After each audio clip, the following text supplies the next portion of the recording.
नमस्कार प्यारे बच्चों, ये आपकी जो वर्कशीट दिख रही है ये 13 अक्टूबर 2020 की है। वर्कशीट नंबर 43 है और ये है क्लास 9th की। बेटा इसमें जो चैप्टर है आज का आपका नाम है अ ट्रूली ब्यूटीफुल माइंड। ये चैप्टर आपका अल्बर्ट आइंस्टाइन के ऊपर है। आप देखिए, आपके सामने पैराग्राफ है, इसमें एक पैसेज, कई पैसेज दिए गए हैं। आपको इस पैसेज को पढ़ना है, ठीक है बेटा। आप इसको आराम से पढ़िएगा। मैं पैसेज को अगर वर्ड टू वर्ड रीड करूँगा तो आपका ये जो वीडियो है ये लंबा होगा, ठीक है। तो आप ये पूरा पैसेज लाइन टू लाइन जितना है आप पढ़िएगा। इसी के पैसेज के बेस पर आपके नीचे जो आपकी एक्सरसाइज दी गई है इसमें क्वेश्चन है, ठीक है बेटा। तो क्वेश्चन आपकी जो आज की वर्कशीट है इसमें दो तरह के क्वेश्चन हैं। पहले तो ये हैं, based on the given passage select the correct option. इसमें 4 ऑप्शन हैं और आपको चारों में से एक आपको सिलेक्ट करना है जो राइट आंसर है, ठीक है बेटा। और नीचे है कि answer the following question in about 20 to 30 words. ये 2 लाइनर्स हैं, 1 लाइनर्स हैं। इसका जो आंसर है उसमें दिया गया है आपके ऊपर जो पैसेज है। चलो हम कोशिश करते हैं कि आपको एक्सप्लेन करने की। बाकी आप इसको ज़रूर पैसेज को पढ़िएगा। पैसेज पढ़ लोगे तो आपको अच्छे से समझ में आएगा। चलिए स्टार्ट करते हैं। लिखा कि based on the given passage select the correct options. इस पैसेज के बेस पे आपको करेक्ट ऑप्शन चुनना है। Who was Albert Einstein? Albert Einstein कौन थे? Answer is scientist. Einstein was highly gifted in.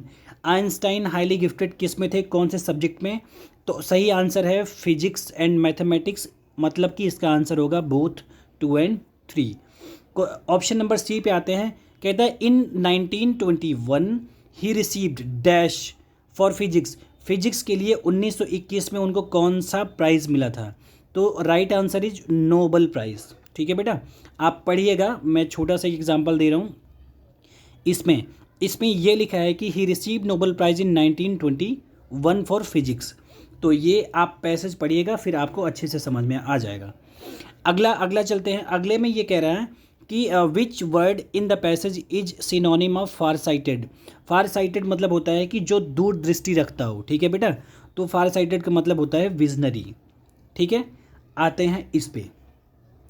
Second portion में आपका ये जो कह रहा है कि why were the American physicist upset. जो अमेरिकन थे फिजिसिस्ट थे, जो भौतिकवादी वैज्ञानिक थे, वो अपसेट क्यों थे? तो आप जब आंसर पढ़ोगे तो उसमें लिखा है कि 5 years after the discovery of nuclear fission in Berlin. वो इस वजह से डिस्टर्ब थे कि उन्होंने बर्लिन में उन्होंने इसका डिस्कवर किया था।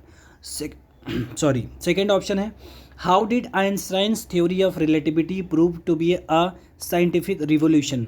जो आइंस्टाइन की ये थ्योरी थी रिलेटिविटी की, वो कैसे प्रूव किया था जो उनको लगा कि साइंटिफिक रिवोल्यूशन हुआ? आप जब पढ़ोगे तो उसमें लिखा है कि थ्योरी ऑफ ग्रेविटी डैश करके लिखा है कि an eclipse of the sun in 1999 brought proof that his theory of accurate, ठीक है बेटा। तो आप इसको पैसेज के ऊपर देखिएगा। तो ये दो तीन लाइन के जो शब्द हैं इसको आपको इनमें जो आपका स्पेस दिया है इनमें आपको लिखने हैं। अगला क्वेश्चन कहता है कि what did Einstein warn the American president about. American president को आइंस्टाइन ने किस सब्जेक्ट पे किसके लिए वॉर्न किया था? अमेरिकन प्रेसिडेंट को वॉर्न करते हुए इन्होंने बोला था कि a single bomb explode in the port might very well destroy some of the surroundings territory. आप जब पैसेज पढ़ोगे तो उसमें साफ साफ लिखा है। लास्ट ऑप्शन आपका है और लास्ट क्वेश्चन है कि do you think Einstein was a genius, why. बेटा इसका जो ऑप्शन है आप पैसेज पढ़िएगा और अपने मन से लिखिएगा क्या आप ये मानते हैं कि आइंस्टाइन जीनियस थे, ठीक है। अगर हाँ तो क्यों, ठीक है। इसका आंसर आप करिएगा। इसमें बहुत अच्छा एक मैसेज दिया गया है, कोविड अप्रोप्रिएट बिहेवियर्स। ये भी message, wash your hands with the soap and water regularly. बेटा ये कोविड-19 का पीरियड चल रहा है तो ये मैसेज भी आपके लिए बहुत ज़रूरी है, ठीक है। तो वर्कशीट को आप अच्छे से करिएगा। कहीं समझ में ना आए तो आप बिल्कुल हमें टेक्स्ट मैसेज कर सकते हैं, कमेंट कर सकते हैं। मिलते हैं अगले वीडियो में, तब तक के लिए धन्यवाद।